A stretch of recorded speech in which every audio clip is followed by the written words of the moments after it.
Her scream still rings in my head. High, sharp, cut short by the snap of wood. I remember the sound before I remember the blood. Small drops, bright against the ivory keys. My sister lifted the piano lid slowly, like she'd done nothing wrong. My daughter pulled her hand back, clutching it to her chest. Mom laughed. Dad shook his head. And in that moment, watching my little girl cry, watching my parents smile, I decided they would pay for it.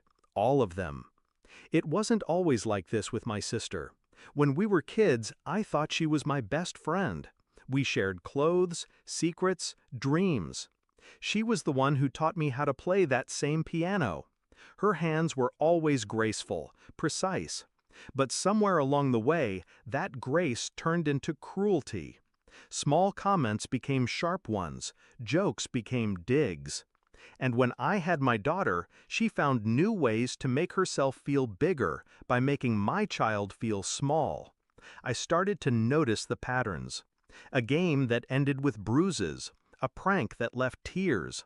And every time, Mom and Dad dismissed it.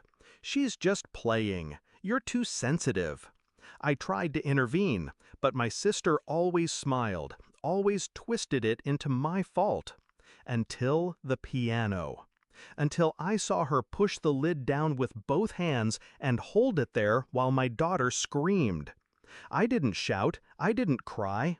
I got my daughter to the bathroom, cleaned the cuts, and kissed her forehead. I told her everything was going to be okay, and I meant it. Because by then, I already knew exactly what I was going to do. Step 1 was patience. I stayed calm, I visited often, I let them think nothing had changed. Step 2 was information. I started digging, quietly. I found the unpaid taxes my parents had been ignoring for years.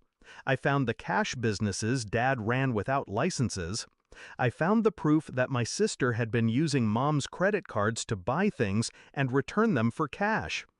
Every document, every receipt, every screenshot went into a folder, and then into 3 more, stored in places they'd never find. Step 3 was allies. I went to an old friend of mine, an attorney who owed me a favor. He connected me with the right people, people who could make sure when the time came, the fall would be hard. The trigger was simple, a birthday dinner for my daughter. They tried to act like the piano never happened. Smiles, gifts, forced laughter. When my sister leaned over to hug my daughter, I stepped between them. She froze, confused. That's when the knock came.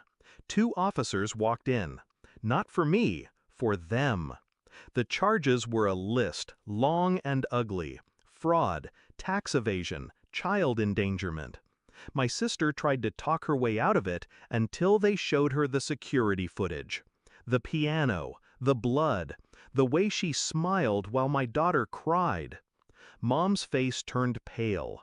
Dad's jaw clenched. They were cuffed in front of the cake. The silence in that room was the sweetest sound I've ever heard. My sister looked at me over her shoulder as they took her out. It wasn't anger in her eyes, it was confusion. She had spent her whole life thinking she was untouchable, and she never saw me coming. That night, I tucked my daughter into bed. Her fingers were still wrapped in gauze. She asked me if Auntie was going to be mad at her. "No," I told her, "Auntie's not going to bother you anymore." People ask if I regret it, if it was too far. But when I close my eyes, I don't see police lights. I don't see courtrooms.